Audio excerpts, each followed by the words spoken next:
The improvement in Stuart Armstrong last season was rightly highlighted given the stark spike in the quality of his performances for Celtic under Brendan Rodgers. Then, his impact when he was brought into the Scotland side was clear as he orchestrated the crucial win over Slovenia in earning his first cap, which manager Gordon Strachan hailed as one of the best debuts he had seen. Callum McGregor, meanwhile, has quietly been forging his own path to improvement under the tutelage of Rodgers, and until recently, had been a little lost in the media glare surrounding his teammate. Not anymore though. The midfielder's double against Hibs on Saturday was just the latest example of his emergence as an operator of genuine quality. And with Armstrong out of his country's critical qualifier against Slovakia this Thursday, the creative burden from the centre of the park may well fall on McGregor's shoulders. Billy Stark, who knows the player well from his days in charge of the Scotland under-19s and under-21s, believes that McGregor has already emulated his teammate in terms of his dedication to his improvement as a player, and he hasn't put it past him replicating the sort of debut that Armstrong produced in the dark blue this week. I knew right away when Brendan Rodgers came into Celtic that Callum would be his type of player, Stark said. I have to admit, I didn't think he would get to him to the type of level that he is at now. He doesn't give the ball away, not negative in any way, shape or form, and I think it tells you everything about his all-round game that he can fit into so many different positions. He can be a real creative force in terms of providing and finishing, and you don't underestimate the value of players like that. Stuart and Callum have had different backgrounds in football. When Callum was a young boy, I remember going down to watch him when he was on loan to Notts County. I had him at under-19s and with the under-21s, and he was a joy to work with. That's another thing that comes into it as well. It might be down the list of priorities when selecting a squad, because if you've got a fantastic player who wins you games but has got a bad attitude around the place, then you can make allowances as long as it's not affecting the other players.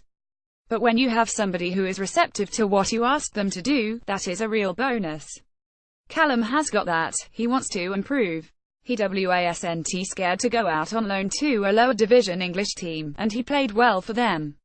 He came back to Celtic and wasn't able to really make that breakthrough straight away, but he's now showing his ability and he will be one of those 16 or so players who will be the backbone of any success Celtic have this year. Stuart made an impact on the first team at Dundee United and got his move to Celtic, but then had to come to terms with being a Celtic first-team player and maybe not playing in the position that was best for him. Callum's development probably doesn't seem as drastic as Stuart's, but I think that it has been. People always knew his ability, but he's grown to be a real factor in the game. He's not the biggest or the strongest, but he is overcoming that by being busy, always wanting to get on the ball and being brave on the ball. He doesn't make safe passes when he doesn't need to, his first thought is to penetrate, and Brendan has been able to give him the confidence to put all that together. While recognising that McGregor could have made an impact on the Scotland side before now, Stark is one of the few people in Scotland it seems who could understand Gordon Strachan's perspective and reasoning behind leaving him out until now. Everybody can make a case for a particular player when you're doing well, and the international squad can't contain 90 players, he said. There are a lot of things to consider as an international manager. Loyalty comes into it, what game time they're getting. Then when they do come in, how do they train in terms of Callum? I don't think anyone could dispute that helps a lovely footballer to watch, it's just about those other things that come into it. Gordon has always stayed loyal to certain players, and I can understand that having been there. Stark, of course, knows only too well what it must have been like to have been in McGregor's shoes of late too, having also been forced to watch his teammates disappear on international duty throughout his career.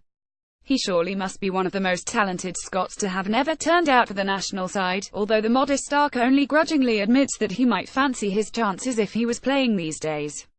International selection was never something that ate away at me. I was happy to be playing at the level one was playing, he said.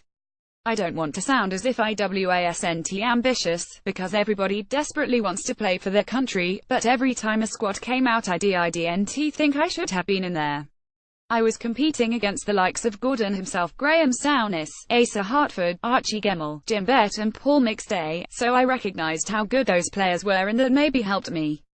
John Walker was also there, who was a similar type of player to me in terms of a midfielder who scored goals, so he had that covered. You always become a better player when you start playing, and judging eras is difficult as well, but I think most people would concede that the quality of player we had when I was playing was better than we have now. If I was playing nowadays to the same level, I might feel a wee bit differently, and would feel I had a good chance of being in an international squad, but in those days, I knew I was up against real quality. I would like to have had that honour, but it wasn't to be. It's just one of those things.